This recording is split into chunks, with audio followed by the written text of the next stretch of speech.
আজি কেলা মই ৰাতিপুৱা কামত গুচি গ'লোঁ ভাত চাত নোখোৱাকৈ।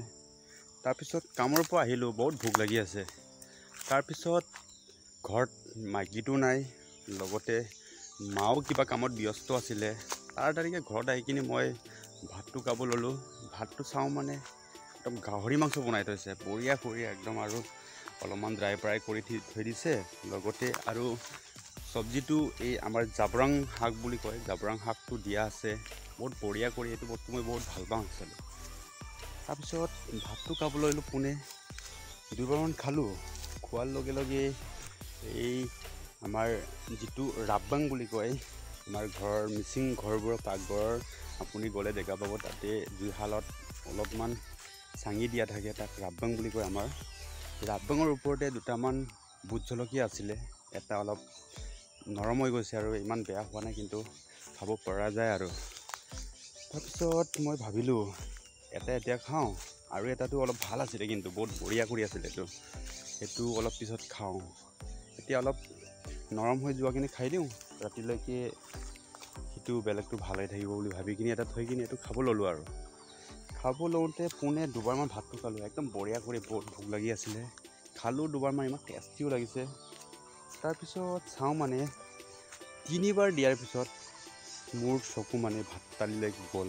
যোৱাৰ লগে লগে মই এটা পোক দেখা পালোঁ ৰে, বগা কৰি একদম ডাঙৰ। এনেকা কেমেৰা আছে, সিফালে যাওঁ বুলি। তাৰপিছত কি কৰা যায়, এতিয়া সেইটো চাওঁ মানে মাংসৰ পৰা ওলাইছে নে চব্জিৰ পৰা ওলাইছে, এইটো মই অলপ ধ্যান দিলোঁ। চব্জিটোতো গৰম হৈ আছে, এনেকুৱাতো ওলাব নালাগে গৰম বস্তুৰ পৰা, আৰু ভাতটো গৰমেই আছে, ইমান ঠাণ্ডা হোৱা নাই। তাৰপিছত চাওঁ মানে সেই বস্তুটো জলকীয়া, যিটো ভোট জ্বলাৰ পৰা তাৰ ভিতৰৰ পৰা ওলাই আহিছে। এতিয়া কি কৰা যায়, ঘিণো লাগিছে, পেলাই দিবও মন যোৱা নাই, ইমান ভাল লাগিছে চব্জিটো।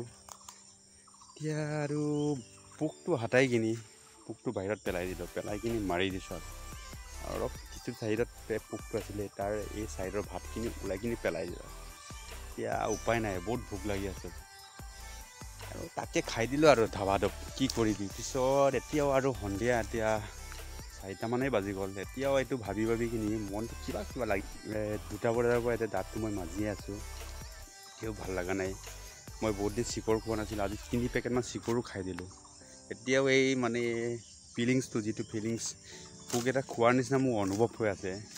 চালা কি কৰা যায় এতিয়া, ৰাতিপুৱা ভাতটো, ৰাতিৰ ভাতখিনিও খাব পাৰিম নে নোৱাৰিম এতিয়া, এনেকা লাগি আছে ভাই।